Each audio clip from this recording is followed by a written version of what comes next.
El día de hoy tenemos la actividad del Departamento de Medicina Interna, el Ateneo Clínico. Para esta actividad entonces les traigo el caso de un hombre con cefalea, otalgia y ataxia. Mi nombre es Ángela María López Arbeláez, yo soy residente de Medicina Interna de tercer año y pues de antemano quiero dar las gracias al doctor Jairo Alberto Rivera Castro, internista de la Universidad de Antioquia, por la asesoría para este caso clínico. Bueno, entonces como contenido les traigo entonces esta propuesta. Primero vamos a hablar del caso clínico y preguntas a las diferentes especialidades. De especialidades invitadas tenemos a medicina interna, neurología, reumatología e infectología. Posteriormente daremos pues una corta revisión de tema con respecto al diagnóstico del paciente y finalmente discusión y comentarios. Entonces, el caso clínico es un hombre de 60 años, él es natural y residente de Betulia, en el área urbana, vive con la esposa y dos hijas, es agricultor e ingresó a una de las instituciones donde nosotros rotamos el 16 de septiembre del 2022.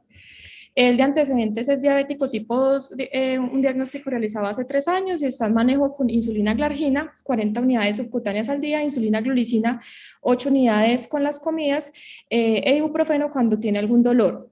De antecedentes quirúrgicos niega, traumáticos niega, tóxico-alérgicos, pues tiene exposición a, tóxicos, perdón, tiene exposición a plaguicidas en su trabajo, alérgicos niega, hospitalizaciones niega, transfusiones niega, de inmunizaciones tiene 2 dosis para SARS-CoV-2, pero no refiere pues qué tipo de vacuna, en familiares niega, y en otras exposiciones tiene contacto con aves, perros, gatos y vacas en su sitio, pues por su trabajo de agricultor.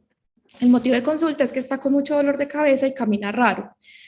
Entonces, esta es la historia cronológica de la enfermedad de nuestro paciente. Él, en marzo del 2021, inicialmente empieza con otalgia derecha, que es recurrente, sin otorrea, sin fiebre, se asocia a hipoacusia y posteriormente aparece otalgia contralateral.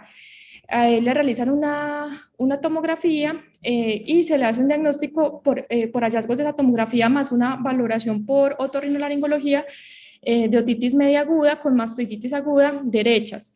Sin embargo, pues al parecer también cursaba con una otitis externa, pues en la historia clínica registraban que en la valoración por otorrinolaringología encontraron los conductos auditivos externos con abundantes detritos y eritema.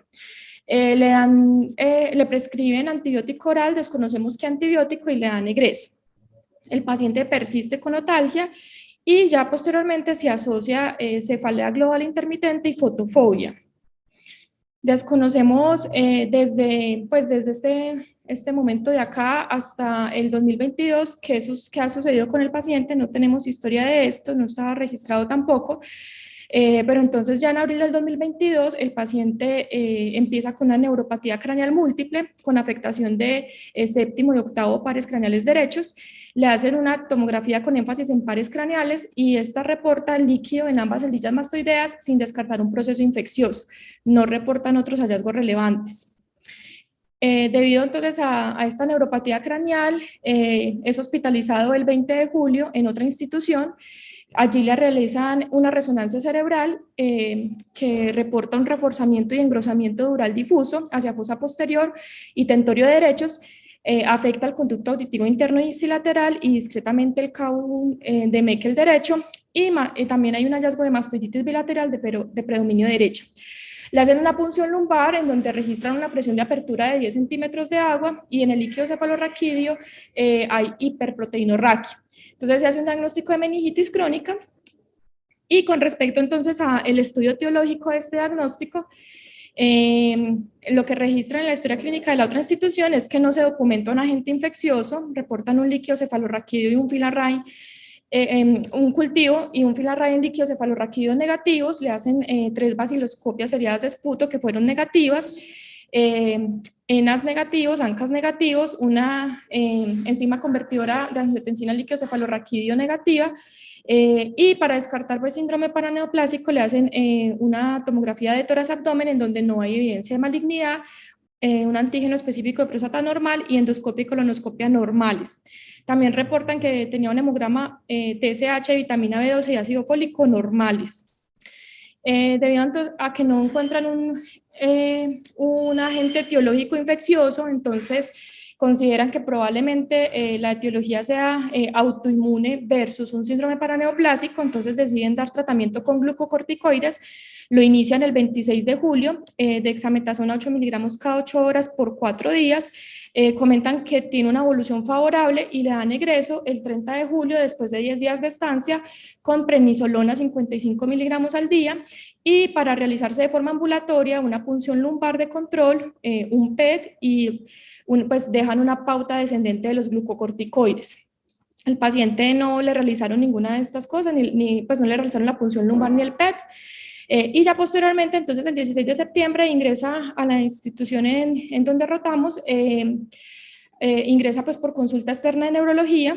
En este momento, entonces, la evolución de los síntomas que ha tenido el paciente luego del egreso de la otra institución, pues es la siguiente. Refiere que desde hace 2 semanas viene con otalgia izquierda persistente, asociado a edema periauricular, aumento de la cefalea, la cual es constante y de gran intensidad, 10/10, y adicionalmente diplopía y pues inestabilidad para la marcha, pero sin alucinación del movimiento. Comenta la familiar, la esposa, que el paciente pues se torna dependiente en todas las actividades de la vida diaria, excepto para comer.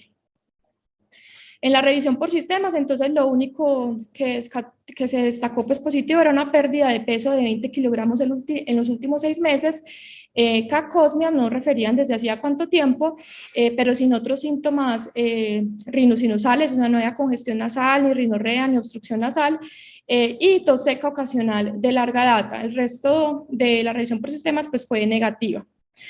Al examen físico general de ingreso, el paciente tiene unos signos vitales normales, ingresa con un dolor moderado, 6/10, y pues el examen físico cardiopulmonar, abdomen, cuello, extremidades y piel sin alteraciones. En el examen neurológico, entonces lo que realizado por neurología, cuando lo evaluó en la consulta externa, describen que está alerta orientado, encuentran diplopía horizontal con un sexto par craneal izquierdo de forma intermitente, hiperpatía de la hemicara izquierda, una hemiparesia izquierda 4/5, y pues hay una respuesta plantar extensora izquierda dudosa. El tono normal, unos reflejos osteotendinosos, una cruz sobre 4 cruces, pues de forma generalizada son simétricos. La marcha inestable, lenta, con lateropulsión independiente, y pues registran que no logra la marcha sin ayuda. Adicionalmente, pues al fondo de ojo dicen que la papila es difícil de evaluar y que pues al parecer hay un borramiento nasal en el ojo derecho. Las pupilas 3 milímetros normorreactivas, parálisis facial periférica derecha, 2/4, hipoacusia moderada bilateral, no tiene signos meningios y el lenguaje no tiene alteración. Ya el examen como tal de cabeza, el examen pues otoscópico por los síntomas referidos por el paciente, lo realizó medicina general. Ellos reportan en el oído derecho que el conducto auditivo externo tiene eritema, pero que no encuentran abombamiento de la membrana timpánica. Y en el oído izquierdo reportan abombamiento de la membrana timpánica y dicen que es sugestivo de una aptitis media serosa. Adicionalmente encuentran dolor a la palpación, hemastoides y articulación temporomandibular izquierdas, sin trismus.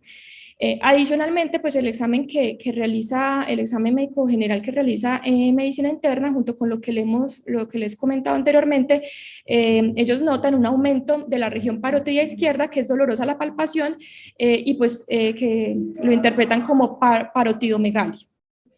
Entonces, el concepto de neurología cuando evalúa al paciente es sospecha de hipertensión endocraniana por probable progresión de meningitis crónica de causa no clara, y hospitalizan para realizar una resonancia cerebral simple y contrastada y punción lumbar. En las ayudas diagnósticas tomadas pues al momento del ingreso en los laboratorios iniciales, el hemograma normal, unos asobados electrolitos pues con una hiponatremia leve de resto normal, tiempos de coagulación normales. Si tenía reactantes de fase aguda elevados con una BCG en 66, una PCR 1,60 con un punto de corte hasta 0,82, y encuentran pues una hemoglobina glicada en 10,6% y una TSH normal. Entonces, debido a la diabetes mal controlada, interconsultan a medicina interna, que fue pues quien realizó pues el examen médico general, la revisión por sistemas y quienes describen la parotidomegalia izquierda. Entonces, medicina interna en su análisis pone que es un paciente con meningitis crónica asociado a parotidomegalia izquierda dolorosa y adicionalmente una diabetes tipo 2 mal controlada con una glicada en 10,6%. Solicitan estudios para vasculitis ANCA y enfermedad por IgG4, TAC de senos paranasales y interconsultan a otorrinolaringología para realizar una biopsia de parótida izquierda y adicionalmente ajustan el tratamiento de la diabetes. Entonces, ya pasando pues a las preguntas a las especialidades, vamos a empezar con las preguntas a medicina interna y pues la pregunta es ¿cuál debe ser el enfoque desde medicina interna de un paciente con meningitis crónica o con un síndrome meningio de evolución crónica? Entonces, nos va a ayudar con esta pregunta el doctor Jairo Alberto Rivera, que es internista de la Universidad de Antioquia y actualmente trabaja como internista en el Pablo Tobón Uribe. Bueno, buenas tardes. Muchas gracias por la invitación. No sé, tenemos aquí la presentación, Angelita, las diapositivas Sí, para un profe, poquito muy ya cortico para poder como abordar el tema. la voy a Eh, poner, sino que voy a silenciar un momentico mi micrófono para que usted pueda hablar, sino que no sé cómo quitar esto. Bueno, mientras yo trato de silenciar mi micrófono, acá está, profe. ok, entonces yo intentando nuevamente como organizar el pensamiento para decir exactamente un tema que uno no maneja como en términos generales como médico internista, pero es más de neurólogo, pues traté como de hacer una aproximación a partir de las definiciones conocidas en literatura y darle algo de enfoque sistémico al problema. Entonces, una meningitis crónica se define como aquella meningitis que tiene una evolución mayor a 4 semanas, principalmente dado porque yo tengo unos síntomas neurológicos, usualmente crónicos, y son asociados probablemente a la hipertensión endocraniana, y básicamente pueden ser cefalea, cambios visuales, vómito, letargia, algunos cambios cognitivos, algo de somnolencia, desorientación y alteraciones en la marcha. Todo esto desde el punto de vista sintomático neurológico. Pero cuando yo quiero ya observar el problema desde el punto de vista anatómico, como menciona en neurología, me voy a entender y comprender que el compromiso puede estar dado básicamente en diferentes sistemas como puede ser el cerebro, cerebelo, los pares craneales o incluso la médula espinal, porque también tiene médula que la cubre. En ese orden de ideas, los pacientes que tienen todo este compromiso desde el punto de vista de la disfunción neurológica van a tener una presentación que puede ser dada porque pueden tener por daño en este punto, un estado mental alterado, una demencia rápida progresiva o crisis epiléptica, otros ataxia y otros se denuncia el compromiso desde el punto de vista de los nervios pares craneales, pueden tener diferentes compromisos, como por el segundo par, por algunas enfermedades como criptococo, sífilis o sarcoidosis, otros tuberculosis, tercer y sexto par, el compromiso neumatoso, que menciona más que todo a nivel del seno cavernoso, pero también puede ocurrir en otro tipo de enfermedades que comprometan los nervios de la base, como ocurre con tuberculosis y criptococo. Otro puede ser la sarcoidosis, el HIV, la inmunodrocelosis como agentes infecciosos e inmunológicos. Y el último, pues se también presente el sexto y el séptimo y el octavo par, que pueden ser por sífilis, Jobre y brucelosis. Desde el punto de vista anatómico sería eso, pero también un enfoque práctico y útil a la hora de ver a estos pacientes es comprender que yo puedo tener manifestaciones sistémicas de enfermedades que también comprometen la médula o el sistema de meninges. Entonces puede ser fiebre, artritis, parotiditis, o paratomegalia, pérdida de peso, nódulos pulmonares o polineuropatía periférica que sugiere una vasculitis periférica o una enfermedad sistémica.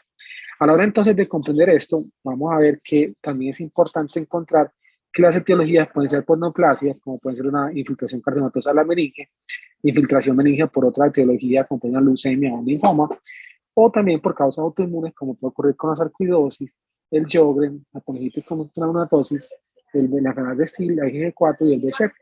No obstante, siempre cuando uno trata de interpretar esto, tiene que comprender también que las etiologías infecciosas como los virus, las bacterias, los parásitos y los hongos pueden ser implicados, siendo relevantes las bacterias, las micobacterias y los treponemas, de Lyme, y en la clase de los hongos, Aspergillus, Candida y las Tomicis. Parásitos Toxoplasma gondii, los que pueden comprometer no solamente con encefalitis, también meningoencefalitis, y virus como la HIV. En general, sí era una aproximación desde el punto de vista anatómico etiológico, pero una aproximación un poquito más algorítmica y más entendidas desde el punto de vista de lo que hacemos los internistas. La siguiente diapositiva, Angelita, por favor. Sería observar todo el paciente en un contexto. Entonces, la primera pregunta que habría que hacerse sería, ¿nuestro paciente cuál es su estado inmunológico? Si tenemos un estado inmunológico, el paciente es inmunocompetente, probablemente las etiologías van a ser muy específicas por exposición a algún tipo de ambiente o situaciones que lo acompañen, que puede ser un cáncer, otro tipo de enfermedad que le puede infiltrar. Pacientes con neutropenia, que puede favorecer ciertos hongos o ciertas bacterias, las alteraciones inmunológicas por dendritos B o T, o las inmunoglobulinas no existentes, y por otro lado la diabetes mal controlada. El segundo paso sería la historia exposicional, sería mirar si el paciente nuevamente mantiene la competencia inmunológica, si tiene algún tipo de alteración, por ejemplo, exposición al ambiente como en su trabajo, a humo, traumas, drogas intravenosas u otro tipo de sustancias que le puedan favorecer que tenga algún tipo de germen que le genere ese tipo de infección, como puede correr con los pacientes que les ponen garrapatas para Bruselas y para Alzheimer de Lyme. Y el tercer paso sería la parte de hacer una neuroimagen buscando ya hallazgos sugestivos como una ventriculitis, el refuerzo meningio, el hidrocéfalo. O en último, si todo eso, el último paso sería los estudios ya específicos. Estudios en sistémica, ANAS, ANCAS, estudios básicos en líquido raquídeo, y volver a repetir otros como serología específica para otros gérmenes y microorganismos buscando qué puede estar. La biopsia digamos, del cerebro, pues de la meninge, con un rendimiento que en ocasiones se considera dudoso, o también estudios para enfermedad maligna o algún tipo de neoplasia hematológica. Sería la aproximación desde el punto de vista de la sintomatología y los posibles hallazgos junto con la historia natural asociada a la enfermedad. Sería lo que se puede aportar desde medicina interna. Muchas gracias. Sí, profe, qué pena con usted, es que no me quería dar el mouse para activar el micrófono. Muchas gracias.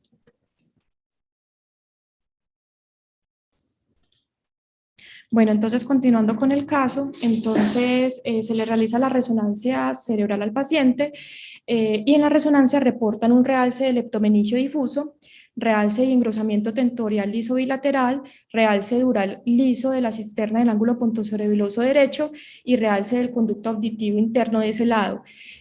Como tal, el parénquima cerebral lo reportan como normal y adicionalmente reportan engrosamientos mucosos de celdillas mastoideas bilaterales. Entonces, con este reporte de resonancia, en neurología considera que el paciente tiene una meningitis crónica activa de etiología no clara y sospechan un síndrome paraneoplásico. Programan al paciente para punción lumbar, solicitan un PET-CT corporal total, solicitan la resonancia realizada el 22 de julio, previamente pues en la otra institución para comparar los estudios y solicitan el líquido cefalorraquídeo previo. Estas son las imágenes de resonancia.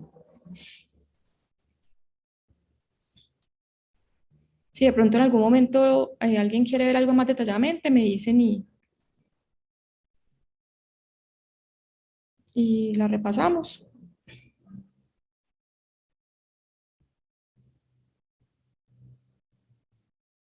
Listo. También le realizan el TAC de senos paranasales, en donde reportan ocupación por material con densidad de tejidos blandos en las celdillas mastoideas izquierdas y oído medio ipsilateral, sugestivo de cambios inflamatorios y engrosamiento mucoso escaso del seno esfenoidal izquierdo.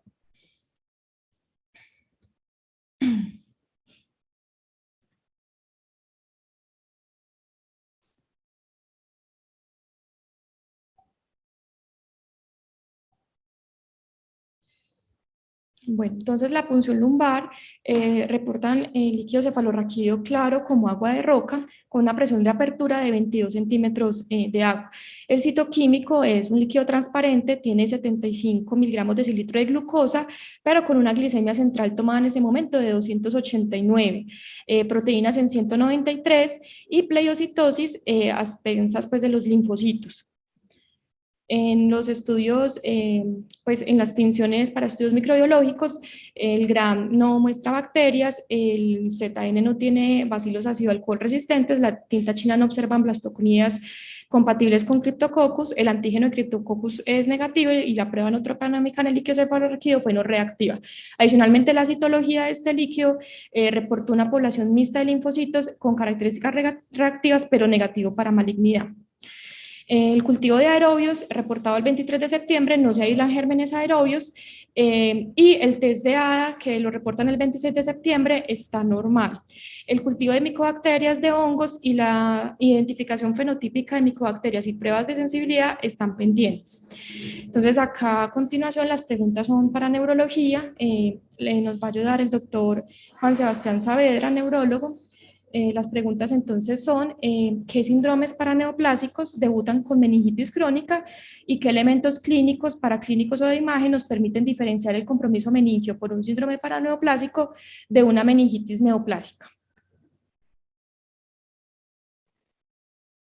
Bueno, muchas gracias, doctora Ángela, por la invitación y por las preguntas.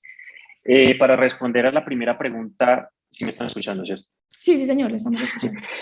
La primera pregunta, a ver, primero, un síndrome neurológico paraneoplásico es una alteración o un compromiso del sistema nervioso central o periférico en el contexto de un cáncer que no se debe al compromiso o a la infiltración directa del sistema nervioso ni a las consecuencias de la quimioterapia o a las consecuencias metabólicas del cáncer y que son mediados, tienen un mecanismo inmune que los media.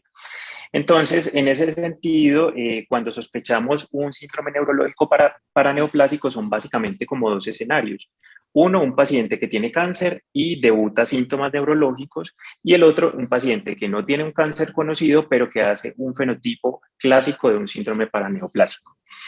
De los fenotipos clásicos, pues, por ejemplo, una encefalitis límbica, que es un cuadro subagudo, alteración del estado mental, amnesia, cambios en el comportamiento, y uno va y le hace un estudio de líquido cefalorraquídeo del paciente, tiene una inflamación leve y una resonancia que muestra un compromiso de las estructuras límbicas en las secuencias T2 y FLEB.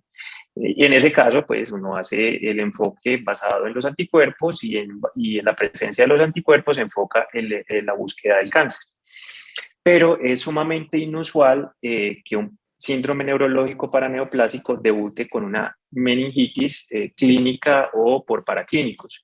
De hecho, cuando un paciente tiene cáncer y tiene meningitis, pues lo que se debe excluir en este caso es que sea una infiltración directa de las meninges por el mismo cáncer. Y casi que de entrada, si hay realce meningio en este escenario en paciente con cáncer, pues pensamos más en infiltración directa que en un síndrome paraneoplásico. Entonces, para responder a esa primera pregunta, no es usual que los síndromes paraneoplásicos debuten con meningitis, y de hecho la presencia de meningitis en un paciente con cáncer, pues primero debe enfocar a buscar compromiso del cáncer, infiltración meningia, antes que pensar en un síndrome neurológico paraneoplásico. Llevándolo o trayéndolo a este caso, digamos, este paciente tiene un síndrome meningio crónico, como ya lo explicó muy bien el doctor Jairo, y en qué podría pensar uno si pensamos en un síndrome paraneoplásico, tal vez en un síndrome de encefalitis del tallo cerebral, porque tiene compromiso de múltiples nervios craneales, porque tiene ataxia. Sin embargo, pues este paciente tiene meningitis, entonces vamos a buscar causas de meningitis, no un paraneoplásico en este paciente. ¿Listo? Y la segunda pregunta, entonces, pues creo que un poco la respuesta de la primera responde también a esta. Entonces, si hay meningitis en una resonancia de un paciente con síntomas neurológicos y cáncer, pues primera sospecha es que sea infiltración y no un síndrome paraneoplásico, un síndrome neurológico paraneoplásico. Y que otros elementos, además de la imagen, bueno, también es importante ver el patrón del compromiso de cuáles meninges están alteradas, si es paquimeningitis versus leptomeningitis.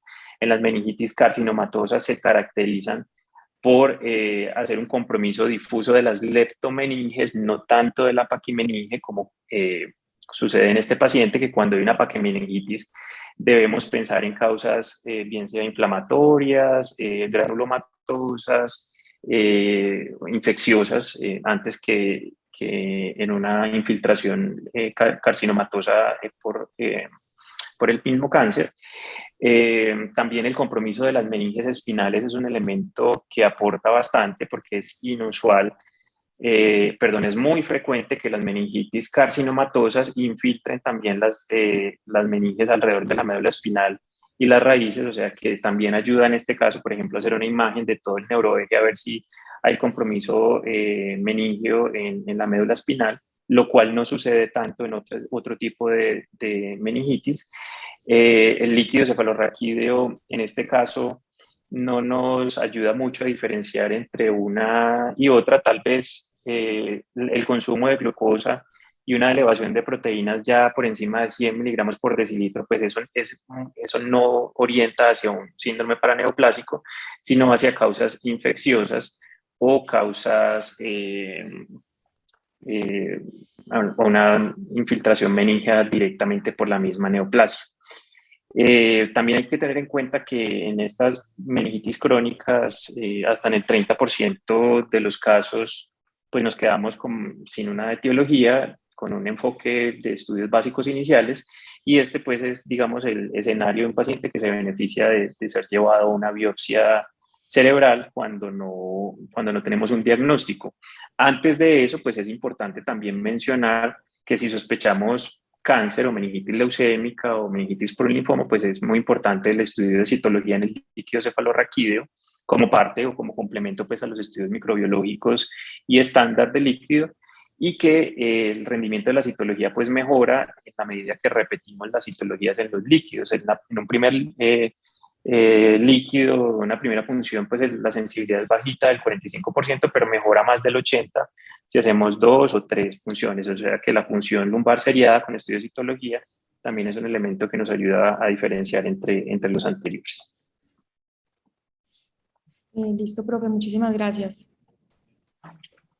Gracias, con mucho gusto. Listo. Bueno, continuamos entonces. Al paciente le realizan el PET-CT el 20 de septiembre y pues reporta que no hay evidencia de alteraciones metabólicas patológicas sugestivas de viabilidad tumoral ni patología inflamatoria infecciosa corporal en la actualidad. En otros laboratorios realizados, entonces le pidieron pues inmunoglobulinas por la sospecha de IgG4, las cuales se encontraron dentro de límites normales. Los ANCA fueron negativos. Realizados por técnica de ELISA, las subclases de IgG también estuvieron dentro de parámetros normales. Se le realizó electroforesis de proteínas que no mostró un pico monoclonal, sino pues hipoalbuminemia y aumento en la región alfa 2. ANAS positivos, 1 en 40, patrón moteado, complemento dentro de límites normales. De nuevo, pues realizaron ANCAS que fueron negativos, factor reumatoide en 10, realizado por fotometría con un pues, límite de referencia hasta 10. Y en estudios infecciosos, serología presuntiva no reactiva, anticuerpos contra treponema pallidum que fueron no reactivos, un VIH no reactivo. Entonces, en resumen, hasta lo que llevamos acá, tenemos un paciente con meningitis crónica que tiene un compromiso tanto paqui como leptomeningio, asociado a automastoiditis bilateral y aumento de la región parótida izquierda, que es dolorosa, que es sugestivo de parotidomegalia, o sea, es decir, hallazgos anormales en la parótida. Entonces, vamos con las preguntas a reumatología. Y la pregunta que le queremos hacer al servicio de reumatología es: ¿cuál es el enfoque desde el punto de vista de reumatología de este conjunto de síntomas? Para esto nos va a ayudar el doctor Andrés Ramírez, que es fellow de reumatología de primer año. Él está pues acá, entonces ya se los pongo.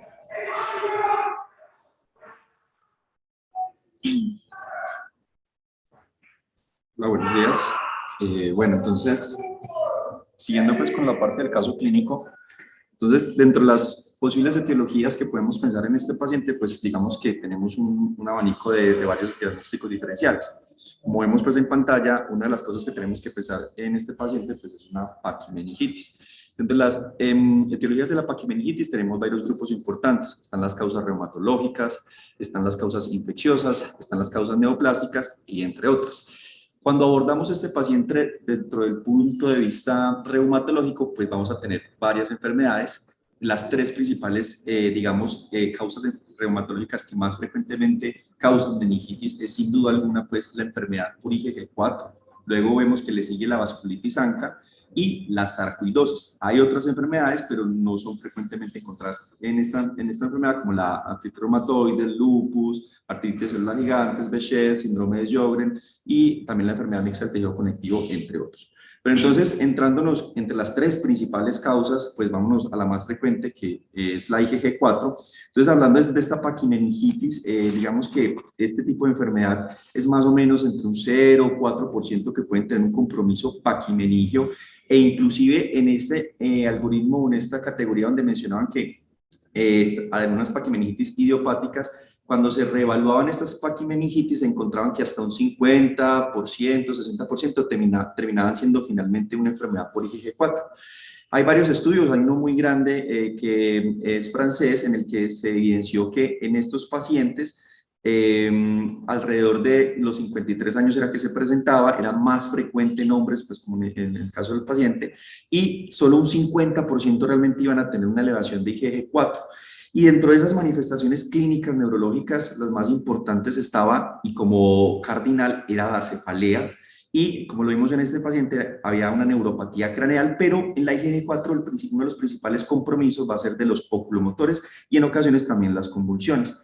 Cuando nos vamos a mirar la frecuencia con la que se presentaba la ataxia, pues no es muy frecuente a diferencia de estas manifestaciones, y si vamos a revisar las manifestaciones extraneurológicas, digamos que el compromiso de órganos de una paquimeningitis por IgG4 que sea lo frecuente que se encontraba era compromiso ganglionar, que no pues encontramos en este paciente, pero sí el compromiso parotidio, también compromiso óseo-craneal, el compromiso sinusal y también compromiso pancreático.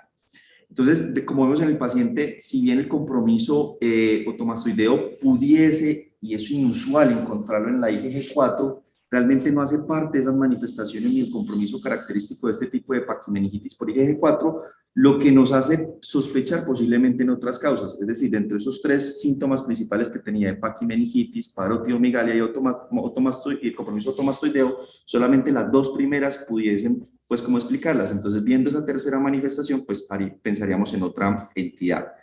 ¿Qué otra entidad pues, nos hace sospechar? Posiblemente dentro del abordaje está una paquimeningitis por vasculitis ANCA, que si bien puede estar en el espectro de esa vasculitis ANCA, ya sea sistémica o una forma localizada, que puede únicamente comprometer la meninge, hay que tener en cuenta que lo más frecuente es que sea en mujeres, más o menos en los 60, 66 años, y acá es importante, y es que el fenotipo más frecuentemente encontrado en estos pacientes es una granulomatosis con poliangitis. Y dentro de las otras fenotipos, pues ya en segundo lugar está la poliangitis microscópica y menos frecuentemente la granulomatosis eosinofílica con poliangitis. Una cuestión aquí importante y es que en estos pacientes, si bien tienen un fenotipo de granulomatosis con poliangitis, en los estudios se ha demostrado que este fenotipo suele ser más positivo para anti-MPO, aunque los estudios que se están documentando con este tipo de compromiso pues es de origen japonés, entonces hay que tener en cuenta que esto puede ser algo que nos varíe con respecto a nuestra población también. Lo más frecuente también es una cefalea dentro de su compromiso cardinal, y también le sigue la neuropatía craneal como en el paciente. Cuando ya nos vamos a ver las manifestaciones extraneurológicas, que es como digamos lo que también nos orienta a mirar en este paciente, es que en más del 70% de los pacientes pudiésemos encontrar un compromiso, ya sea pulmonar, rinosinusal, y acá sí toma una importante relevancia el compromiso otomastoideo, puesto que en estas vasculitis ANCA el oído suele verse afectado e incluso también hay compromiso del octavo par, inclusive también otros pares craneales como el segundo, el noveno y el décimo. Incluso hay un grupo pues de trabajo en Japón que tratan pues como de establecer un síndrome de paquimeningitis, otomastoiditis y ANCA positivo para tratar de darle como la importancia a la asociación que tiene el compromiso otomastoideo y esa cercanía anatómica entre el oído medio con la dura madre, ya sea por contigüidad del proceso inflamatorio o incluso por el mismo drenaje del plexo venoso que se genera en esa zona. Y se ha visto que hasta el 100% de estos pacientes que presentan paquimeningitis y que son anti-PR3 pueden tener compromiso otomastoideo.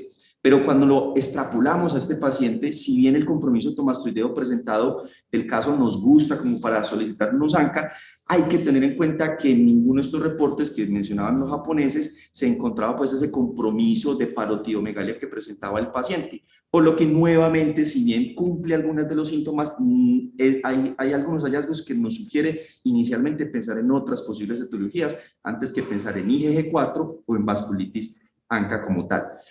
Finalmente, ya teniendo una de las principales etiologías como es la sarcoidosis, que es la paquimeningitis sarcoidea, sabemos que más o menos entre un 26 hasta un 2% de las series puede haber compromiso del sistema nervioso central, y más o menos de ese compromiso del sistema nervioso central, un 66% pueden tener paquimeningitis. Pero adicionalmente, acá se puede tener algo importante, y es que pudiesen tener un compromiso de leptomeninges, como lo presentó el paciente, pero es inusual que sea concurrente. Entonces, a esto nos hace pensar que posiblemente hay otras causas de base. Es más frecuente en mujeres, más o menos entre los 43 años, y también el síntoma predominante siempre nos va a sugerir es una cefalea y la neuropatía craneal, que es un poco controvertido, pues realmente siempre la pelea la da entre el séptimo par y el segundo par. Pero hay una característica importante que nos orientaría si este paciente pudiese entonces tener una paquimeningitis sarcoidea, y es las convulsiones, puesto que en este tipo de paquimeningitis es mucho más frecuente, posiblemente porque pareciera que estas lesiones que se presentan en el compromiso por sistema nervioso por sarcoidosis tienen un efecto de masa en más o menos el 50%.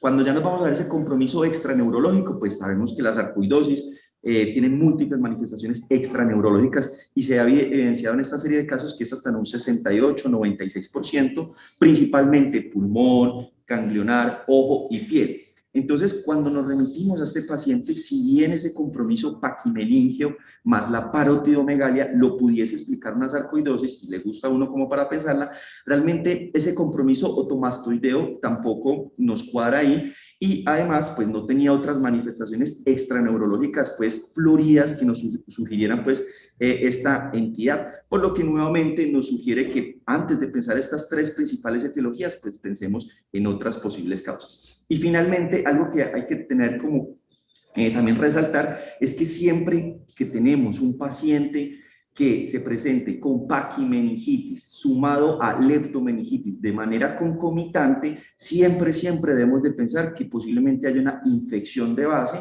o inclusive algunos linfomas. Entonces, como fue en este caso que el paciente presentaba los dos concurrentes, pues uno siempre debería primero descartar algún tipo de infección, como lo vemos en pantalla, pudiesen ser bacterias, tuberculosis, sífilis.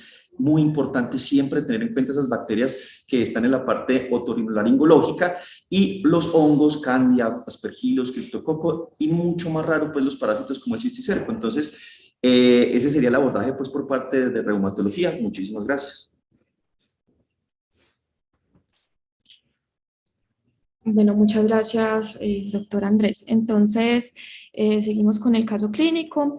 Pues Neurología realizó una junta médica el 22 de septiembre por el caso complejo del paciente. Entonces, en las consideraciones de la junta médica registran que tienen un PET negativo para malignidad y que hay un empeoramiento del líquido cefalorraquídeo comparado con el líquido cefalorraquídeo inicial del paciente realizado en julio en la otra institución. Registran que con consumo de la glucosa, pleiocitosis mononuclear e hiperproteinorraquia, que llama mucho la atención el dolor persistente en la región periauricular izquierda con edema, y lo que se considera es pues, solicitar una ecografía testicular por la sospecha del síndrome paraneoplásico. Pues registran pues, que hay unos tumores testiculares aún con PET negativo, y revisan la resonancia anterior. La comparan pues con la resonancia tomada en la institución, dicen pues que sin cambios en el realce meningio, pero que llama la atención un área de edema en la región circundante a la parótida izquierda y los músculos asociados, por lo cual se solicita una resonancia de cara. Y finalmente pues se solicita evaluación por otorrinolaringología para descartar una infección ótica o mastoidea crónica de posible origen fúngico. Esta revisión pues de las resonancias fue hecha pues en conjunto con neuroradiología. Entonces, la ecografía testicular estuvo dentro de límites normales. Se habían pedido unos marcadores tumorales, un PSA que es normal, antígeno carcinoembrionario y CA125 que fueron también normales. Ya entonces la valoración por otorrinolaringología que la realizó otología, otoneurología, reportan el siguiente examen físico. Entonces reportan que el paciente tiene un RINE realizado con un diapasón de 512 positivo de forma bilateral y con el diapasón de 256 negativo de forma bilateral, un Weber inconsistente, skew sin desviaciones, el romber inestable pero sin lateropulsión, Unterberger inestable sin lateralización, pero pues que hay una marcha inestable claramente atáxica. El impulso cefálico encuentran que hay una alteración del reflejo vestibulococlear derecho y en el test de agitación cefálica nistagmus izquierdo. También encuentran dolor al palpar la articulación temporomandibular izquierda con limitación para la apertura oral por dolor, pero sin trismos.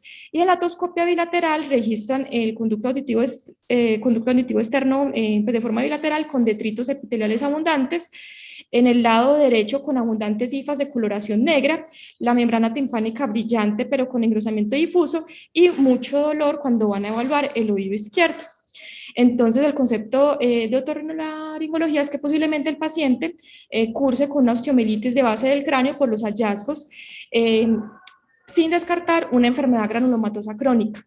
Entonces, pues se adiciona una resonancia de oídos y senos paranasales a la resonancia ya previamente solicitada de cara, toman una muestra de tejido del conducto auditivo externo derecho, que fue donde se encontraron las múltiples cifas, para pues estudios microbiológicos y histopatología, y pues que según estos resultados definen si se realiza algún procedimiento quirúrgico. Entonces ya con respecto pues a la secreción del conducto auditivo externo y pues la muestra de tejido, las tinciones pues fueron sin hallazgos relevantes, pero entonces en tejido el silnicen y la plata metenamina reportó múltiples blastoconidias e hifas septadas, cortas y delgadas, algunas parecen pseudohifas, positivas para la plata metenamina y negativas para silnilce. El cultivo de aerobios de estas muestras reportó Candida albicans, Staphylococcus epidermidis, el de micobacterias pendiente, y en el cultivo de hongos, blastoconidia sin identificación y un moho en identificación, y se pidió un pan fungal que está pendiente. Entonces, pues, neurología realiza pues una ampliación del examen neurológico que llamaba mucho la atención, que el paciente pues estuviera táxico, que tuviera pues claramente una neuropatía del octavo par craneal, pero que la prueba de Romberg no lateralizara. Entonces pues como que esta ataxia pues no se explica muy bien por la alteración del octavo par craneal.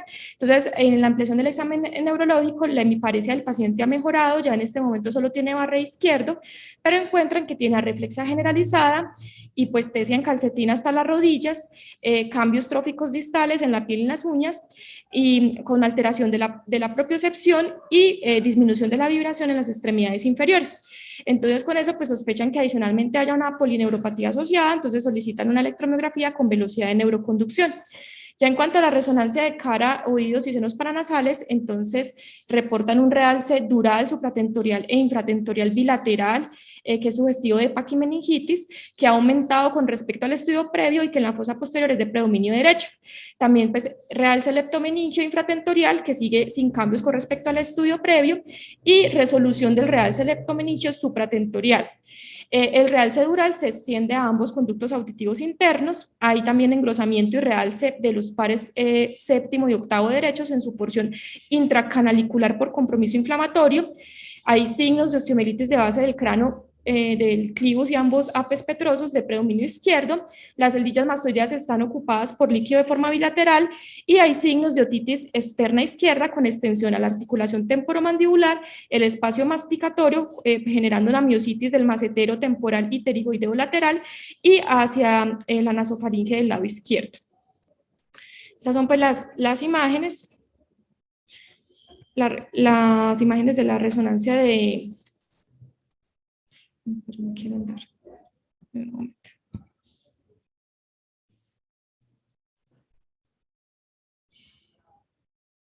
De cara, oídos, senos paranasales.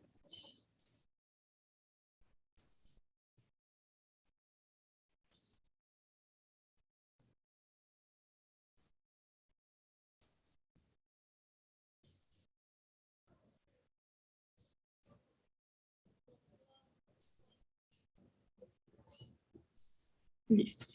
En cuanto a la sospecha de polineuropatía, entonces la electromiografía reportó polineuroradiculopatía sensitivo-motora, desmielinizante y axonal. Con respecto a eso, entonces se hicieron estudios adicionales para descartar otras causas pues, diferentes a la diabetes mellitus, teniendo en cuenta pues, que ya teníamos unos estudios previos como la electroforesis de proteína, las pruebas infecciosas de VIH y sífilis. Entonces acá pues, se ampliaron otras pruebas, se hizo una inmunofijación en suero y en orina que fueron normales, una ferroquinética que no fue compatible con sobrecarga de hierro y debido pues, al compromiso que tiene el paciente meningio, entonces se realizó una resonancia simple contrastada de columna total para descartar radiculitis o compromiso pues, meningio espinal que pues no mostró estos hallazgos. Pues en la resonancia no tenía signos de radiculitis. Entonces lo vi infectología el 28 de septiembre y considera pues que la presencia de levaduras y un moho en los estudios microbiológicos que vienen hasta el momento pues en incubación indica pues que el paciente tiene una otomicosis, pero por lo general esto no tiene un compromiso invasivo y agresivo como se ha presentado en el paciente, que no hay una etiología clara hasta ahora de la meningitis crónica del paciente y debe descartarse tuberculosis. Entonces la conducta es pues esperar los estudios microbiológicos en las muestras que va a tomar otología, pues porque otología decide programarlo para cirugía el 29 de septiembre, por ahora no requiere terapia antimicrobiana empírica y que lo evalúe en neurocirugía para considerar realización de una biopsia de meninges. Bueno, el procedimiento entonces quirúrgico, al paciente le realizaron una mastoidectomía más un tubo de ventilación derechos, miringotomía, meringocentesis izquierdas y pues con una colocación de mecha en el conducto auditivo externo y se tomaron muestras de hueso, tejido, secreción, líquido de oído medio. Los hallazgos en el oído derecho fue colección con material purulento en cortical mastoidea con irregularidad de la misma y mucosa en celdillas engrosada. El conducto auditivo externo con escasos detritos y la membrana timpánica íntegra con abundante líquido en oído medio. En el izquierdo, el conducto auditivo externo tenía abundantes detritus, la piel friable con edema y estenosis en la porción medial y la membrana timpánica muy engrosada. La interconsulta con neurocirugía, pues ellos registran que van a esperar pues, los resultados de las muestras tomadas en el procedimiento quirúrgico realizado por otorrinolaringología antes de tomar la decisión de una biopsia leptomeningia. Ya con respecto entonces a los estudios microbiológicos de las ayudas diagnósticas, entonces la secreción del tejido de conducto auditivo externo derecho, que fue pues la primera muestra que tomó otorrinolaringología en el momento pues de la interconsulta, hasta ahorita entonces el cultivo de hongos pues creció Candida albicans y por Malditoff se identificó Aspergillus flavus. Esto fue el 30 de septiembre. El panfungal sigue estando pendiente. Y ya pues en los estudios solicitados, pues en las muestras tomadas en cirugía, las tinciones no mostraron pues ningún hallazgo. La PCR por GeneSper no detectó Mycobacterium tuberculosis y la histopatología de la biopsia de mastoide fue negativa para malignidad. En los cultivos pues, de aerobios no se aislaron gérmenes, está pendiente el cultivo de Mycobacterias y hongos, esto pues en cuanto a secreción y tejido de mastoides derecha. En la mastoide derecha, pues en la muestra que era hueso, no se aíslan gérmenes aerobios, está pendiente de los otros cultivos. En el líquido de oído medio, en el cultivo de aerobios, está Staphylococcus epidermidis y dicen que viene creciendo un moho que está pendiente pues, de identificar. Acá pues se solicitó también un panfungal que está pendiente y pues el resto de estudios están pendientes, pero entonces por Malditoff también se identifica Aspergillus flavus. Entonces, infectología el 4 de octubre reevalúa al paciente y lo que considera es que el paciente pues tiene Aspergillus flavus en secreción del conducto auditivo externo derecho y líquido de oído medio derecho, pero sin crecimiento en muestra de mastoides, no se visualizaron IFAs en la muestra enviada a patología, los estudios de líquido cefalorraquídeo van negativos hasta la fecha, entonces pues que esto posiblemente se está causando la atomicosis, pero que no se puede asegurar que esté causando la meningitis crónica, la mastoiditis bilateral y la osteomielitis de la base del cráneo.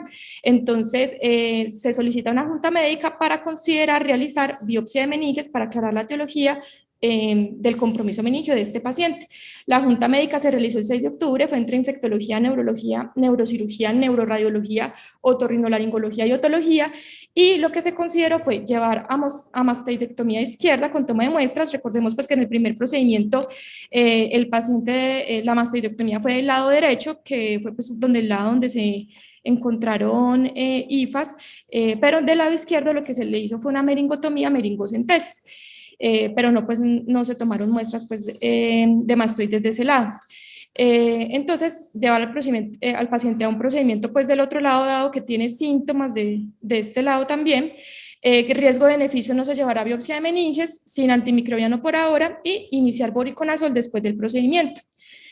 Entonces, pues en resumen, hasta acá tenemos un paciente, meningitis crónica con compromiso paquileptomeningio, con neuropatía craneal múltiple, y pues adicionalmente con la osteomielitis de la base del cráneo, otomastoiditis crónica bilateral, otitis externa izquierda con extensión a la articulación temporomandibular y nasofaringe ipsilaterales, y lo que se había pues, reportado inicialmente como que parecía parotiomegalia al examen físico, en realidad pues era la extensión del compromiso inflamatorio otomastoideo a los músculos y tejidos blandos periparotidios con miositis de los músculos masticatorios. Y pues finalmente un hallazgo de Aspergillus flavus en la secreción del conducto auditivo externo derecho y en líquido de oído medio derecho. Entonces, pero pues a pesar de este aislamiento, pues queda aún la duda de que este sea el agente causal de los otros compromisos del paciente. Entonces, las preguntas a infectología nos va a ayudar la doctora Diana Moncada, infectóloga, cuál es el papel del galactomanano y el 1,3 beta-glucano en líquido cefalorraquídeo y en suero para establecer el diagnóstico de meningitis por Aspergillus. Bueno, buenas tardes a todos. Me confirmas, Ángela, que me están escuchando. Querían el rendimiento de los cultivos en Aspergillus dando un modo, ¿cierto? Aspergillus no es una especie difícil de aislar realmente en cultivos, puede aislarse en agares no selectivos como en un agar sangre, que es un agar no selectivo para hongos y para bacterias, o en agares no selectivos para hongos como es el agar dauro. Tenemos un agar selectivo que es agar micocel o mycocel, donde podría eventualmente no crecer porque este tiene un componente que se llama cicloximida y esto podría inhibir el crecimiento de algunas especies de Aspergillus.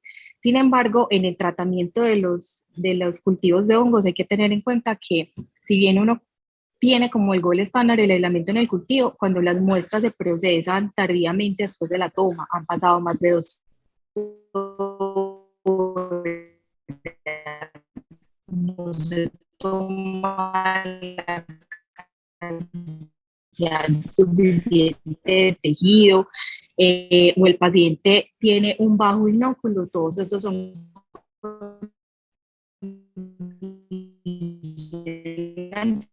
para que el cultivo pueda no crecer, aunque el cuadro clínico sea altamente sugestivo de una enfermedad por aspersión del galactomannan, que lo hemos hecho en sangre o en la broncoalveolar, las muestras más estudiadas para la detención del galactomannan. Tienen dos condicionantes. Uno, el hongo tiene que estar en una fase activo, y dos, debe haber invasión endotelial. Yo puedo detallar la manera. Doctora Diana, ¿se dejó de escuchar? Ya. Entonces, como les estaba diciendo, este paciente no cumple con las características de los pacientes que usualmente encontramos en los estudios de evaluación de rendimiento de galactomannan en sangre, porque no hace parte de esa población específica que en su mayoría son pacientes en quimioterapia activa, neutropénicos, y un menor porcentaje de pacientes con dosis altas de esteroides y pacientes con trasplante de órganos sólidos. Entonces, este paciente no es extrapolable para yo decir que una prueba en sangre va a ser diagnóstica, y mucho más porque el comportamiento clínico de este paciente es más de una invasión local, ¿cierto? Él está teniendo una invasión, una comunicación del oído medio con la mastoides, y a su vez a través de la mastoides está teniendo una osteomielitis de toda la base del cráneo que se extendió a la mastoides contralateral. Esto quiere decir probablemente que no hay lugar a una invasión endotelial, sino que la invasión es más por contigüidad, y en ese orden de días el galactomanal de sangre no sería de utilidad. Con respecto al galactomanal en líquido cefalorraquídeo, hay una serie de estudios, hay una serie de pacientes en los que tenían neuroinfección por aspergilos, y realmente no hay unos puntos de corte estandarizados. En este estudio, extrapolando, digamos, los puntos de corte Labram alveolar, que es cercano a 1, encontré una sensibilidad del 80%, especificidad 93%, pero no tenemos grandes poblaciones que validen el rendimiento de este estudio en el líquido cefalorraquídeo. ¿Se le hubiera podido mandar? Sí. ¿Es posible que hubiera sido positivo? Creo que sí, pero si hubiese sido negativo no hubiese sopesado para retirar el diagnóstico. Y ya para terminar, con respecto al beta-glucano, entonces recordar que el beta-glucano como marcador de infección fúngica en general es muy útil, porque nos puede aportar un buen valor predictivo negativo, porque hay que tener en cuenta, que el galactomanal está aún mucho más frecuente, el beta-glucano, perdón, está aún mucho más frecuente en las paredes de muchos hongos, y aquí ya se incluye incluso cándida, se incluye pneumocystis, penicillium, es decir, se amplía mucho el repertorio de hongos en el cual el beta-glucano puede ser positivo.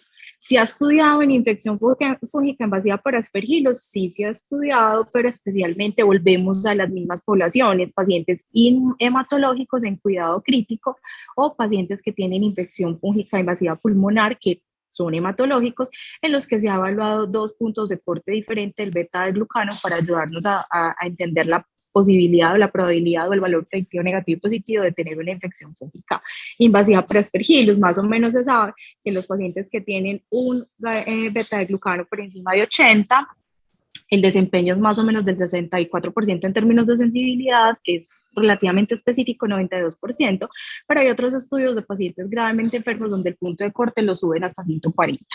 Este paciente tampoco hace parte de los pacientes que se han estudiado en el desempeño del beta-glucano en sangre para predecir la presencia de una infección fúngica, en este caso localizada a la mastoides, al sistema nervioso central y a los huesos de la base del cráneo. Por tanto, creo que tampoco el beta-glucano en este paciente hubiese tenido, es decir, el diagnóstico de ese paciente era órgano específico hacia los sitios anatómicos que estaban comprometidos, y los marcadores séricos poco podían ayudar a descartar o a confirmar la enfermedad. Listo, profe, muchas gracias.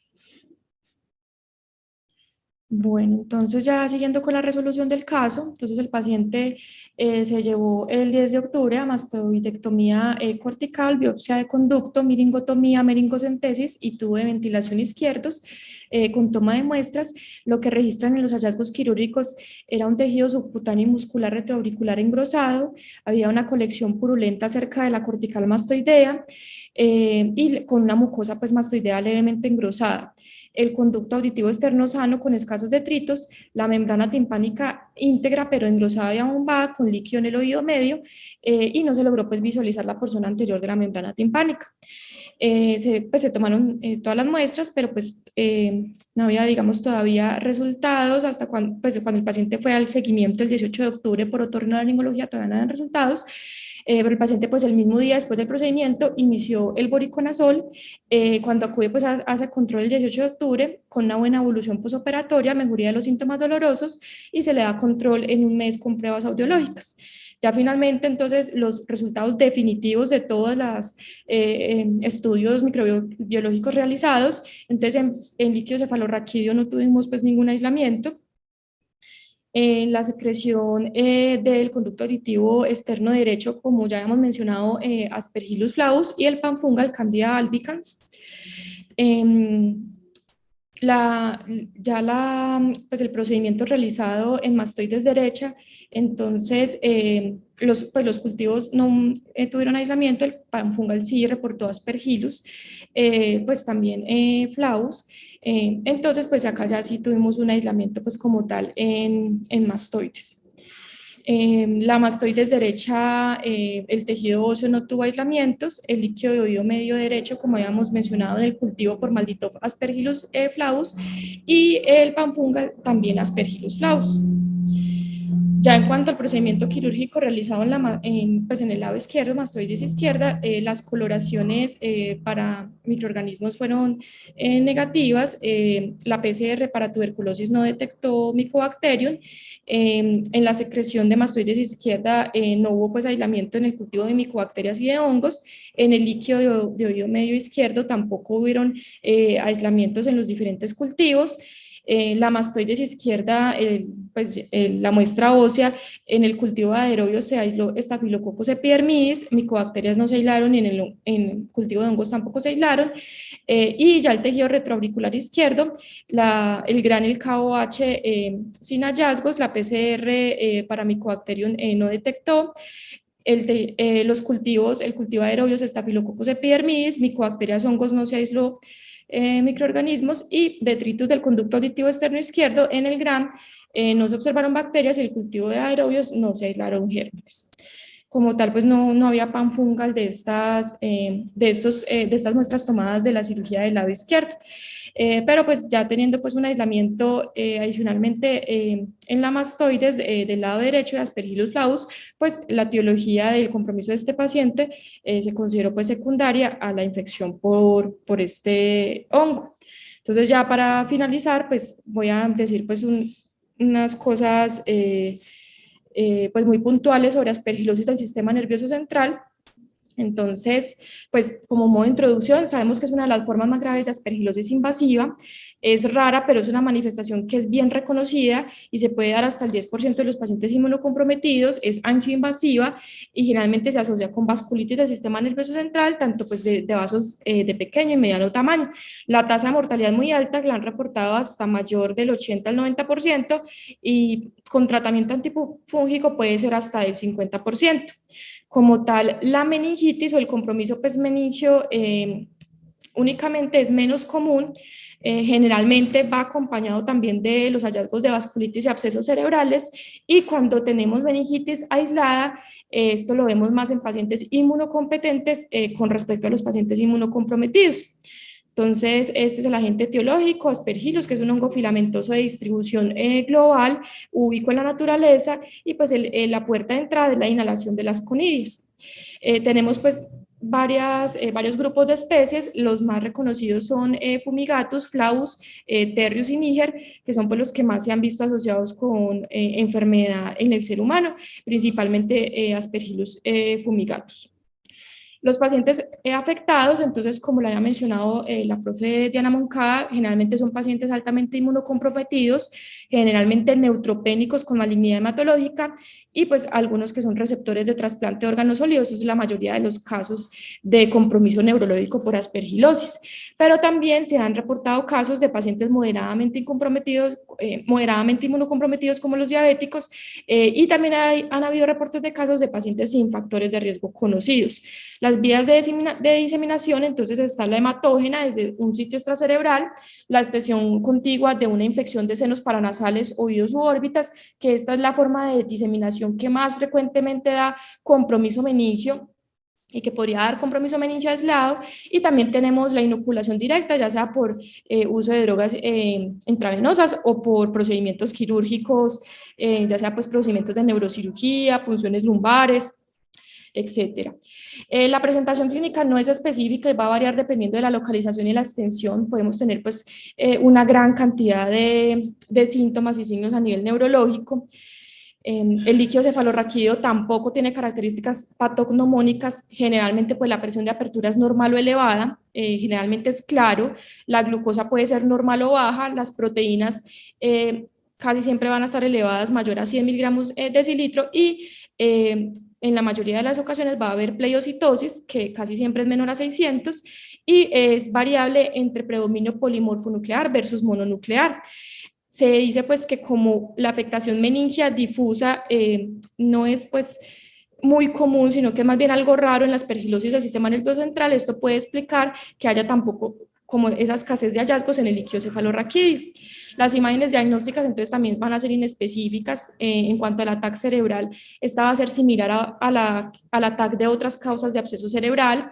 Podemos encontrar pues el refuerzo anular del absceso con el edema circundante, que puede ser hemorrágico o erosiones óseas, pero pues como mencionamos, pues esto es inespecífico. Lo mismo la resonancia cerebral. Los hallazgos pues van a depender del modo de diseminación de la infección. Generalmente lo que más se encuentra son abscesos y aneurismas. También se van a encontrar infartos corticales o subcorticales con o sin hematoma. Y pues cuando el compromiso pues es por extensión de un sitio, ya sea pues oídos, senos paranasales, nariz, órbitas, podemos encontrar engrosamiento de las mucosas con un engrosamiento dural por extensión. O sea, acá tenemos diferentes imágenes de pacientes con aspergilosis del sistema nervioso central. Acá lo que vemos es un compromiso de senos paranasales con osteolisis del seno esfenoidal. Acá nos muestran una masa en el seno esfenoidal que está pues generando pues cierto pues efecto de masa. Acá tenemos pues un compromiso meningio aislado con realce meningio. En esta nos están mostrando unas lesiones anulares córtico-subcorticales con realce sugestivo pues, de que sean abscesos cerebrales, microabscesos. Este es un infarto cerebral de la arteria cerebral anterior.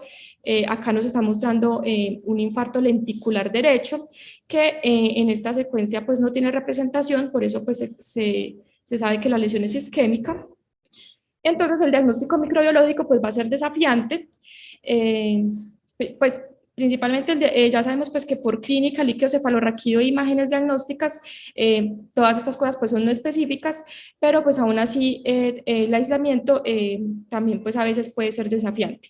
Entonces el estándar de referencia va a ser el examen histopatológico en la biopsia cerebral. Esto tiene un muy alto rendimiento cuando tenemos una lesión focal o como un absceso cerebral que puede ser desde del 80 al 90% del rendimiento, pero por ejemplo si tuviéramos pues un compromiso meningio aislado, una lesión focal, pues probablemente este rendimiento sea mucho menor. Y pues como es algo invasivo, pues también pues muchas veces no es factible realizarlo. El cultivo de líquido cefalorraquídeo no siempre es positivo, se ha reportado pues positivo solamente en la tercera parte de los casos, incluso en unos estudios se han reportado en 16-17% de aislamientos en el cultivo, y pues lo que recomiendan es que cuando uno sospeche una meningitis fúngica, tratar pues de cultivar al menos 5 mililitros de líquido cefalorraquídeo o hacer cultivos repetidos de grandes volúmenes pues con punciones lumbares seriales. Y pues como ya hemos mencionado, los hallazgos radiológicos pues no van a ser específicos. Ya entonces en cuanto a otras ayudas, ya la doctora Diana nos había comentado sobre pues la posible utilidad que pudiera tener el 1,3-beta-D-glucano o el galactomanano. Pues el 1,3-beta-D-glucano en líquido cefalorraquídeo, la verdad eso no se ha validado, se ha realizado, pero no tenemos unos puntos de corte ni estudios con adecuada evidencia. Generalmente se ha hecho en suero, y pues el problema que vamos a tener es que no es específico de Aspergillus, pues porque va a detectar otros hongos. El galactomanano en líquido cefalorraquídeo pues tiene un poquito mejor sensibilidad, como ya mencionó, hasta el 80%, y la PCR para Aspergillus en líquido cefalorraquídeo, que es pues otra técnica pues, que sería basada en no cultivo, podría ser útil. Sin embargo, pues hay algunos estudios que reportan que puede tener menos rendimiento que incluso el galactomanano. O sea, acá tenemos un estudio de galactomanano en líquido cefalorraquídeo. Este se realizó en pacientes en quienes se les solicitó el galactomanano en líquido cefalorraquídeo por sospecha de aspergilosis cerebral, y lo que se quería mirar era el desempeño diagnóstico de esta prueba. Entonces, finalmente ellos lo que incluyeron fueron 44 pacientes con aspergilosis cerebral tanto probada como probable. 44 pacientes en total con aspergilosis cerebral probada, probable o sin aspergilosis cerebral, disculpen. Que lo que hicieron fue, para mirar el rendimiento, comparar el índice de densidad óptica del galactomanano en líquido cefalorraquídeo en esos pacientes con aspergilosis cerebral probada o probable versus cómo era ese índice en pacientes que no tenían aspergilosis cerebral.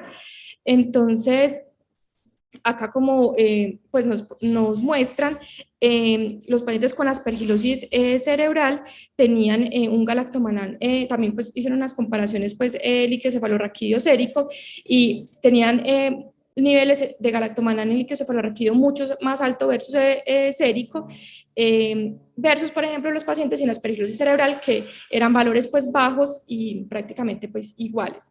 Y la mayoría de pacientes tuvieron pues valores por encima de 2, como podemos ver acá, a excepción pues de estos dos pacientes. Y como vemos acá, por ejemplo, el cultivo, ya fuera en biopsia o en líquido cefalorraquídeo, la verdad no tuvo pues muchos aislamientos.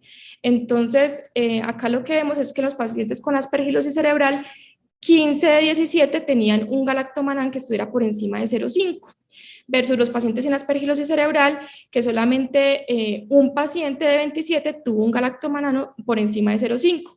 Entonces, el desempeño diagnóstico que ellos sacan es una sensibilidad de 88.2% con especificidad de 96.3% para valores mayores de 0,5, que era igual si era 0,5, 1 o 2. Pero cuando ya ponían valores de corte por encima de 3, 4, 5, ya se perdía, pues se disminuía la sensibilidad. Este es otro estudio de desempeño, pero de la PCR de aspergilos en líquido cefalorraquídeo. Lo que pues hicieron fue tomar pues de forma retrospectiva los pacientes a los que se le hubiera ordenado PCR para aspergilos en líquido cefalorraquídeo por sospecha de aspergilosis cerebral, y también se miró el desempeño diagnóstico pues de esta prueba. Finalmente lo que ellos encontraron fueron 17 pacientes con aspergilosis invasiva, de los cuales 12 tenían aspergilosis cerebral, 5 era probada, 7 probable, 4 tenían aspergilosis cerebral aislada y 8 tenían aspergilosis cerebral con otro compromiso de órgano. La incidencia de aspergilosis cerebral en este estudio fue de 16.7%. Y esto fue entonces lo que ellos encontraron. Entonces, como vemos, los pacientes, pues el sitio primario en varios, no había otro sitio primario a diferencia pues del compromiso cerebral, pero habían pacientes con sitio primario como oído interno, senos paranasales. Estos pacientes que tenían compromiso cerebral, oído interno, senos paranasales, casi siempre el factor predisponente era que habían tenido algún pues, procedimiento. Entonces, biopsia cerebral en un caso, biopsia de nasofaringe en un caso, cirugía de oído interno en otro y biopsia de nasofaringe en otro caso. En los hallazgos radiológicos, como vemos, acá hay pacientes que tienen, pues, generalmente son lesiones en el parénquima, tipo absceso y isquemia y vasculitis, pero tenemos pacientes que también tenían hallazgos de osteitis petrosa, meningitis y había uno con osteomeritis del cráneo. Y como podemos ver, pues la mortalidad a los 3 meses fue muy alta, con una mortalidad pues del casi el 50% de estos pacientes. Entonces, el cultivo fue positivo, en este caso lo que estaban hablando era Aspergillus fumigatus, fue positivo solo en el 16.7% de los pacientes. Comparado con, que eran 2 de 12 pacientes, comparado con la PCR en líquido cefalorraquídeo, que fue positivo en 9 de 12 pacientes. Como tal, pues la biopsia cerebral, cuando se realizó, fue positiva en 4 de 12 pacientes, pero pues no todos los pacientes se les había hecho biopsia cerebral, y pues esto constituía pues ya un diagnóstico probado de aspergilosis cerebral. De esos pacientes que realizó biopsia cerebral, 3 de estos 4, 3 tenían PCR en líquido cefalorraquídeo positiva. Y la PCR fue positiva en pacientes sin aspergilosis cerebral, solamente en 1 de 60. Entonces, acá lo que nos dicen los autores es que la PCR en líquido cefalorraquídeo para Aspergillus podría ser pues como un sustituto cuando no es factible realizar la biopsia cerebral, y arrojar una sensibilidad del 75% con especificidad del 98.3%. Entonces, acá tenemos pues los biomarcadores. Como vemos, pues en líquido cefalorraquídeo sí se puede hacer galactomanano, pues si hay una prueba validada, los puntos de corte por encima de 0,5 a 2, y pues la sensibilidad pues por encima del 80%. Y como tal, pues el 1,3 beta de glucano sería sérico con valores de corte de 60-80. Esta sería pues la sensibilidad de 60-80% con especificidad de 80-95%, pero pues lo que tenemos son en sí estudios de casos de forma retrospectiva, que es pues una población muy pequeña, pero pues podría ser, digamos, de utilidad en un paciente pues en el que de pronto no sea factible tener un diagnóstico histopatológico o llevarlo a biopsia cerebral, y más en líquido cefalorraquídeo, teniendo en cuenta si solamente tenemos un compromiso meningio aislado donde el rendimiento es mucho más bajo, porque el rendimiento pues ahí sería mejor si es como tal una lesión focal o un absceso cerebral. Ya finalmente pues para hablar como de características, pero específicamente de la meningitis por Aspergillus, no de Aspergillus del sistema nervioso central, les traía pues dos estudios. Esto es un reporte de caso con revisión de 92 casos de la literatura, en donde se miró pacientes con meningitis, meningoencefalitis, aracnoiditis y ventriculitis por Aspergillus. Ellos querían pues describir cómo era la clínica, los hallazgos del líquido cefalorraquídeo y los desenlaces. El reporte de caso de los autores fue un paciente de 34 años, usuario de drogas intravenosas, que abusa de alcohol, con una hepatitis C crónica no tratada y que llevaba un mes con dolor de espalda bajo, cefalea, fotofobia y fiebre. Como tal, pues el líquido cefalorraquídeo sí mostró pleiocitosis, hiperproteinorraquia, y este paciente tuvo aislamiento de Aspergillus flavus en el cultivo. De forma pues importante resaltar que el galactomanano en el líquido cefalorraquídeo fue de 7.4, y estas son las imágenes tanto de resonancia cerebral como resonancia de columna realizados en el paciente. En la resonancia cerebral, donde nos muestran pues un realce de la arteria basilar, perdón, por acá, y en la columna donde nos muestran acá una lesión pues que se mete en el canal medular, sugestivo pues de masa, que realza también. Entonces, ya cuando ellos revisan los casos de pacientes con meningitis por Aspergillus, encuentran que 7 de estos 93 pacientes son diabéticos. Como tal, el compromiso por meningitis crónica o paquimeningitis se encontró en el 16% de los pacientes, y habitualmente los pacientes que se presentaron con este compromiso, que por ejemplo es el compromiso que tenía el paciente en nuestro caso, eran pues cuadros crónicos que pasaban pues de forma insidiosa, con retrasos en el diagnóstico, y generalmente pacientes en general pues sin inmunocompromiso o con un inmunocompromiso moderado, como diabéticos o usuarios de drogas intravenosas. También nos muestran pues que el galactomanano en líquido cefalorraquídeo en promedio fue pues de 6.58, iba de 2.2 a 578, y fue positivo en el 86.7% de los pacientes con meningitis por Aspergillus. De resaltar que un poco más de la mitad, el 59% de los pacientes de estos 93 casos eran pacientes inmunocompetentes, como les había comentado al principio de la presentación, que el compromiso meningio aislado generalmente es más de inmunocompetentes que de inmunocomprometidos. Y este estudio de aspergilosis cerebral realizado en el 2022, que es un estudio pues muy grande, realizado en Francia en pacientes con aspergilosis cerebral probada o probable, en donde también lo que querían era describir datos clínicos, radiológicos y microbiológicos. Ellos reclutaron 119 pacientes, 59 era aspergilosis cerebral probada y 65 probable. Acá, como pueden ver, la diabetes mellitus se presentó en el 8% de los pacientes en total, pero cuando diferenciamos por vía de diseminación, vemos que la mayoría de los diabéticos, la vía de diseminación era la infección contigua de un sitio, ya fuera oídos, senos paranasales, mientras que la diseminación hematógena fue pues muy pocos pacientes. Como vemos acá en los pacientes cuando pues la diseminación es por infección contigua, miren que el tiempo entre el inicio de síntomas y el diagnóstico es demasiado largo comparado con los de diseminación hematógena, y va algo más de casi 2 meses, y puede ir incluso hasta 126 días. Principalmente pues el sitio extracerebral de infección acá va a ser los senos paranasales, y como podemos ver en el líquido cefalorraquídeo de estos pacientes, tienen pues proteínas altas, pleiocitosis, predominio pues de polimorfonucleares en el 63% de los casos, y la mortalidad tanto a 6 semanas como a 12 semanas es mucho menor comparado con la mortalidad cuando la diseminación es hematógena. Acá nos muestran que Aspergillus flavus, que fue por ejemplo el que se aisló en el caso de nuestro paciente, se encontró en el 15% de los casos de infección contigua versus 0 en los casos de diseminación hematógena.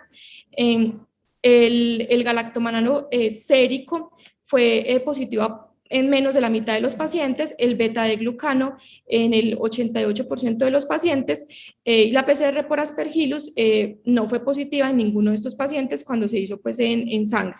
Y ya en el líquido cefalorraquídeo sí vemos que el galactomanano por encima de 0,5, el 55% de los pacientes, el beta-de-glucano es positivo en el 75%, y la PCR para Aspergillus positiva en el 50% de los casos. Generalmente en la resonancia los pacientes, los hallazgos que tenían, lo más frecuente, sí eran pues los abscesos cerebrales, que se vieron hasta en el 76% de los casos, casi siempre abscesos cerebrales múltiples entre 3 o más, y como tal, los hallazgos de meningitis radiológica, miren que hay compromiso tanto lepto como paquimeningio, en un número importante de casos, leptomeningitis 13%, paquimeningitis 91%, y la enfermedad de grandes vasos, cuando pues hay compromiso vascular, cuando la diseminación es por infección contigua, es en el 61% de los casos, mientras que enfermedad de pequeño vaso, manifestada por ejemplo con hematoma, microsangrados, infartos, solamente en el 11% de los casos, y esto es mucho más predominante en los pacientes con diseminación hematógena, cuando hay compromiso de pequeño vaso. Los hallazgos pues, que se encontraron asociados con pronóstico, con mortalidad a las 6 semanas, fue que el modo de diseminación fuera diseminación hematógena, que el paciente tuviera malignidad hematológica de base y que tuviera un galactomanano positivo en suero. Y ya finalmente, pues en cuanto al tratamiento, lo que recomiendan las guías de la ITSA es voriconazol, porque es el que más tiene penetrancia al sistema nervioso central, casi pues el 50%. Los otros pues antifúngicos no tienen tanta penetrancia y en realidad se consideran es como terapias de rescate cuando no se puede usar voriconazol o cuando toca usar terapia combinada, pero pues no de primera línea. Bueno, esto era pues lo que tenía para decirles, no sé si tengan algún comentario.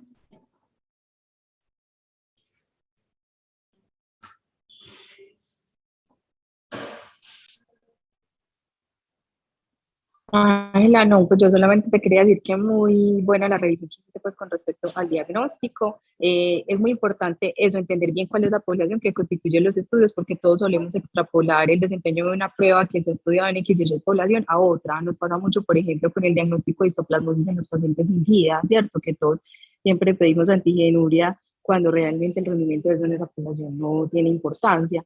Entonces, es muy importante y mira qué tan bonito como este paciente es tan de libro, digamos, en su espectro, ¿cierto? En los pacientes diabéticos, mal controlados, enfermedad contigua, de diseminación local, y eso hace, digamos, que el rendimiento de pruebas que mencionaste, como PCR en el líquido cefalorraquídeo, que en este caso no se hizo, como galactomanano en el líquido cefalorraquídeo, como en este caso que no se hizo, puedan tener un mejor rendimiento porque estás comprometiendo es de manera local las meninges y tienes una importante meningitis, mientras que en los pacientes que tienen enfermedad parenquimatosa cerebral, casi siempre son aquellos hematológicos que tienen una enfermedad por diseminación, invasión endotelial, ¿cierto?